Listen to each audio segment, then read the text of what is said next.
सभी का स्वागत है। मैं आपको 10th क्लास की न्यू एनसीईआरटी बुक का कंप्लीट सिलेबस कराऊंगा। अगर आपको न्यू बुक का कंप्लीट सिलेबस करना है तो चैनल सब्सक्राइब ज़रूर करें। आज हम शुरू करेंगे चैप्टर 3। चैप्टर 3 है pair of linear equation in two variable. जैसा कि चैप्टर के नाम से ही पता चल रहा है, पेयर का मतलब होता है जोड़ा, यानी two equation of linear equation. Linear का मतलब होता है जिस पर कोई भी पावर नहीं होती है, यानी जिस पर कोई पावर नहीं होती उस पर पावर 1 मानते हैं। इन टू वेरिएबल, टू वेरिएबल का मतलब होता है जिसमें x भी हो और y भी हो, मतलब दो वेरिएबल होने चाहिए। तो जैसे ये है, सबसे पहले पेयर, तो इसमें पेयर होना चाहिए, यानी दो इक्वेशन होनी चाहिए, फर्स्ट इक्वेशन और second equation. Linear equation, linear का मतलब दोनों में से किसी पर भी कोई पावर नहीं है। टू वेरिएबल, टू वेरिएबल का मतलब है कि x इसमें है, y इसमें है, यानी फर्स्ट इक्वेशन में x और y दोनों हैं और सेकंड इक्वेशन में भी x और y दोनों हैं। तो इसका मतलब ये हो जाएगा टू वेरिएबल। इसकी स्टैंडर्ड फॉर्म होती है, वो होती है a1x plus v1y plus c1 equal to 0। ये इक्वेशन फर्स्ट के लिए है और सेकंड इक्वेशन के लिए है a2x plus v2y plus c2 equal to 0। ये हो जाएगी सेकंड इक्वेशन के लिए। फर्स्ट इक्वेशन के लिए जो a1 है x का कोफिशिएंट है और जो b1 है y का कोफिशिएंट है और जो c1 है कांस्टेंट है। जैसे ये है इक्वेशन फर्स्ट, तो x का कोफिशिएंट जो 2 है ये हो जाएगा a1 और y का कोफिशिएंट 5 है ये हो जाएगा b1 और जो 7 है ये हो जाएगा कांस्टेंट, यानी ये हो जाएगी c1 की वैल्यू। अब देखें हम सेकंड इक्वेशन। सेकंड इक्वेशन के लिए है a2x plus b2y plus c2 equal to 0, जिसमें जो a2 है x का कोफिशिएंट है और जो b2 है y का कोफिशिएंट है और जो c2 है कांस्टेंट है। जैसे इक्वेशन ये सेकंड है तो x का कोफिशिएंट जो 3 है ये हो जाएगा a2 और y का कोफिशिएंट जो 4 है ये हो जाएगा b2 और जो 2 है कांस्टेंट है ये हो जाएगा c2, यानी ये हो जाएगी c2 की वैल्यू। इसका मतलब a1, a2, v1, v2 और c1, c2 ये होती है इनकी वैल्यू। आगे है solution of pair of linear equation in two variable, यानी टू वेरिएबल वाले जो इक्वेशन होते हैं इनको हम कैसे सॉल्व करते हैं। तो इनको सॉल्व करने के लिए 3 मेथड होते हैं। फर्स्ट है ग्राफिकल मेथड और सेकंड है सब्स्टिट्यूशन मेथड और थर्ड है एलिमिनेशन मेथड। इन 3 मेथडों से इन इक्वेशंस को सॉल्व करेंगे। सबसे पहला मेथड है ग्राफिकल मेथड। ग्राफिकल मेथड के लिए ये होता है a1 upon a2 is not equal to b1 upon b2, यानी कि a1 upon a2 is not equal to b1 upon b2। a1 upon a2 और b1 अपॉन b2 आपस में इक्वल नहीं होते हैं, तब ये इंटरसेक्टिंग लाइन होती है। और जब ये इंटरसेक्टिंग लाइन होती है तो इनका वन सॉल्यूशन होता है, ये होती है इंटरसेक्टिंग लाइन, यानी दो लाइन एक दूसरे को एक पॉइंट पर इंटरसेक्ट करती हैं। आगे है a1 upon a2 equal to b1 upon b2 equal to c1 upon c2, यानी कि a1 upon a2 equal to b1 upon b2 equal to c1 upon c2, यानी तीनों फ्रैक्शन में इक्वल होते हैं तब होता है कोइंसिडेंट लाइन। यानी कोइंसिडेंट लाइन में क्या होता है, मैनी सॉल्यूशन होते हैं। कोइंसिडेंट लाइन कौन सी होती है, जब लाइन के ऊपर लाइन होती है वो होती है coincident line. a1 upon a2 equal to b1 upon b2 is not equal to c1 upon c2, यानी a1 upon a2 equal to b1 upon b2 is not equal to c1 upon c2, यानी दो तो equal हों, ये तीसरी equal ना हो। तब होती है पैरेलल लाइंस, यानी पैरेलल लाइंस में नो सॉल्यूशन, इसमें कोई सॉल्यूशन नहीं होता है। पैरेलल लाइन का मतलब है दो लाइनों के बीच की जो डिस्टेंस है वो हमेशा फिक्स रहती है, ना कभी कम होती है ना ही कभी ज़्यादा होती है, ये होती है पैरेलल लाइन। अभी हमारा ग्राफिकल मेथड ही चल रहा है, तो ग्राफिकल मेथड को अब हम एग्जाम्पल से समझते हैं। हमारे पास एग्जाम्पल में है 2x + 3y = 12 फर्स्ट इक्वेशन है, और सेकंड इक्वेशन है x - 2y = 6, ये सेकंड इक्वेशन है। इन इक्वेशन से हमें ग्राफ बनाना है। ग्राफ बनाने के लिए सबसे पहले तो दोनों इक्वेशन के लिए हम एक एक बॉक्स बनाएंगे। ये हो जाएगा फर्स्ट इक्वेशन के लिए और ये हो जाएगा सेकंड इक्वेशन के लिए। तो सबसे पहले फर्स्ट इक्वेशन के लिए हमें 2x की वैल्यू चाहिए, 2y की वैल्यू चाहिए। तो हम क्या करेंगे, यहाँ तो लिखेंगे x और इसमें y, इसमें भी x और यहाँ y। अब ये जो करेंगे हम, ये सारा रफली वर्क है, इसे हम साइड में कहीं भी कर सकते हैं। हमारे पास फर्स्ट इक्वेशन है 2x + 3y = 12। तो सबसे पहले हम क्या करें, y की वैल्यू 0 रख दें। तो 2x + 3 ब्रैकेट में 0 = 12, यानी कि 2x + 3 का मल्टीप्लाई 0 से करेंगे हो जाएगा 0 = 12, यानी कि 2x = 12 और x = 12 अपॉन ये हो जाएगा नीचे 2 से डिवाइड करेंगे यानी 6। x की वैल्यू आ जाएगी 6, यानी x की वैल्यू हम रख देंगे इसमें 6 और y की वैल्यू रखी थी हमने 0। 2x + 3y = 12।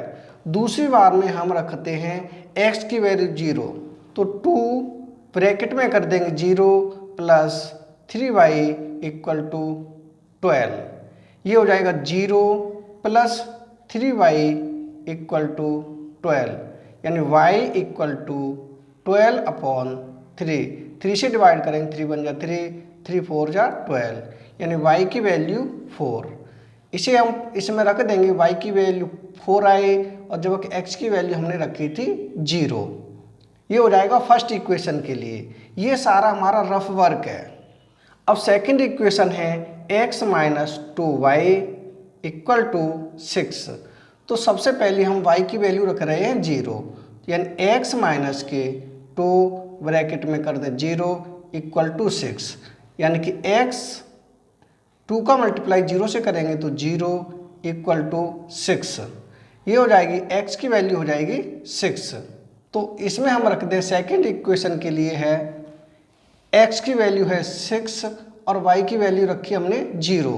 अब एक वैल्यू और रखें, पहले इक्वेशन नोट करें, यानी इक्वेशन x - 2y = 6 है।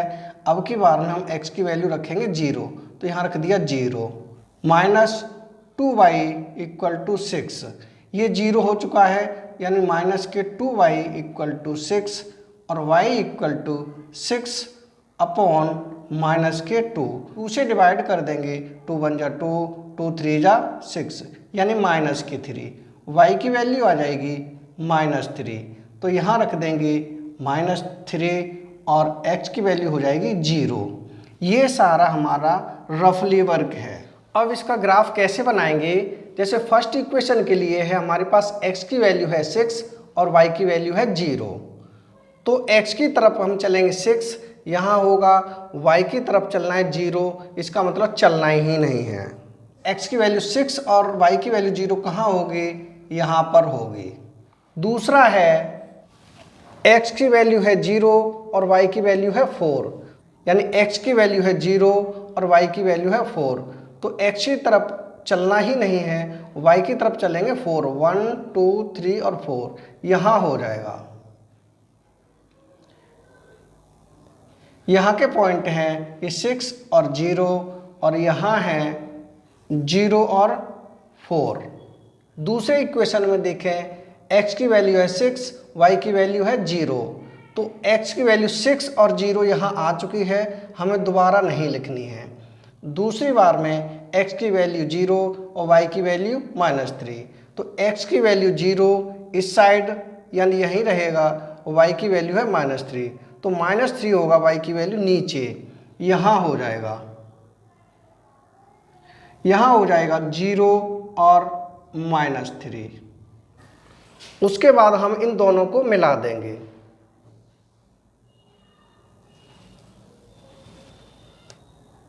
इसे भी मिला देंगे। जिस पॉइंट पर ये दोनों लाइन इंटरसेक्ट करेंगी वही पहला मान है वो x का होगा, दूसरा है वो y का होगा। यही हमारे आंसर होंगे।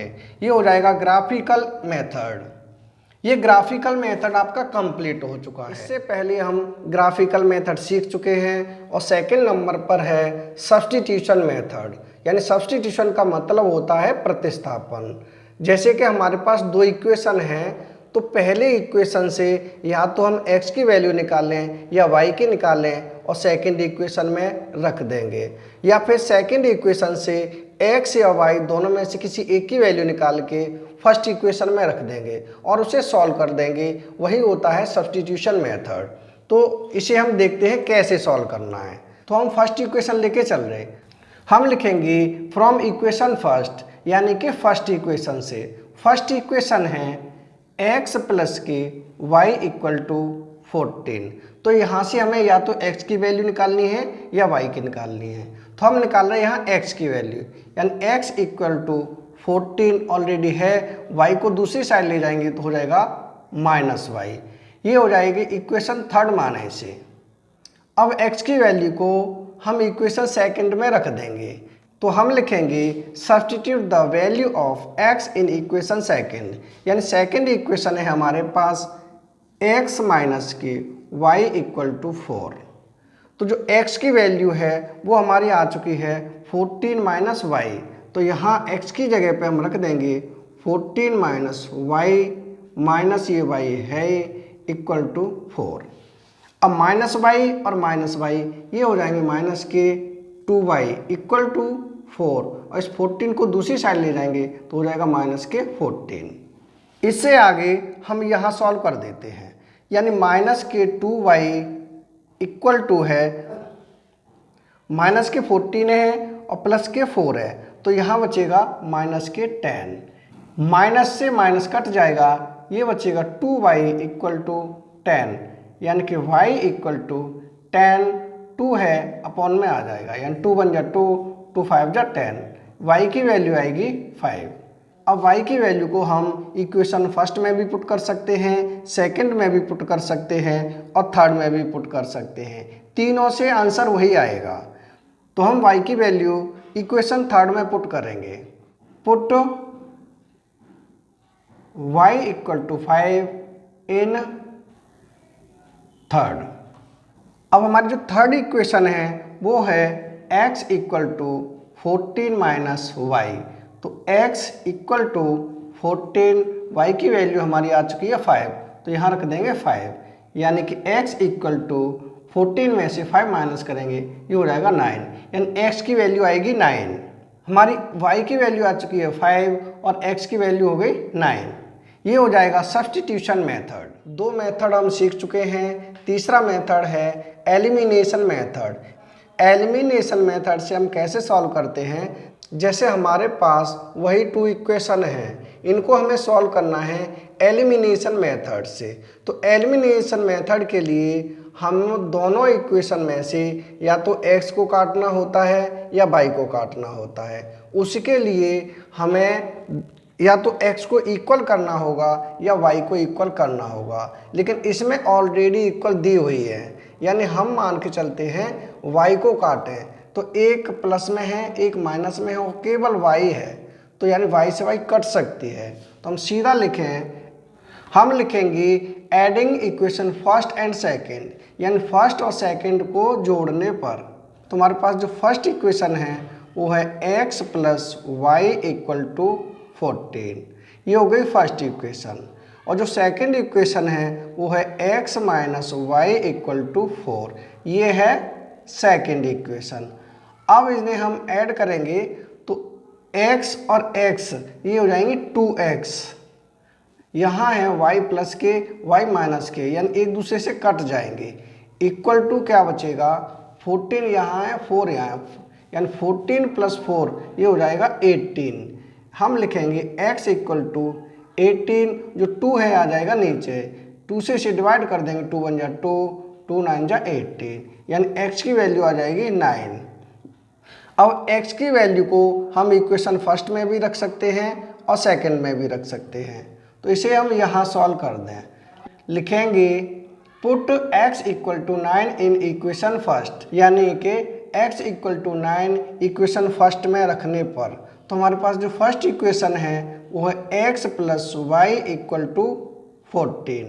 x की वैल्यू हमारे पास 9, तो यहाँ रख देंगे 9 + y = 14, यानी कि y = 14, 9 को दूसरी साइड ले जाएंगे, हो जाएगा -9, यानी कि y = 14 में से 9 माइनस करेंगे, ये बचेगा 5, यानी y की वैल्यू आ जाएगी 5 और x की वैल्यू आ जाएगी 9। ये हो जाएगा एलिमिनेशन मेथड, यानी एलिमिनेशन मेथड आपका कंप्लीट हो चुका है, यानी कि pair of linear equation in 2 variable का जो इंट्रोडक्शन वीडियो है वो कंप्लीट हो चुका है। अगर वीडियो पसंद आए तो लाइक और कमेंट जरूर करें। नेक्स्ट वीडियो में फिर मिलेंगे नेक्स्ट क्वेश्चन के साथ। Thank you.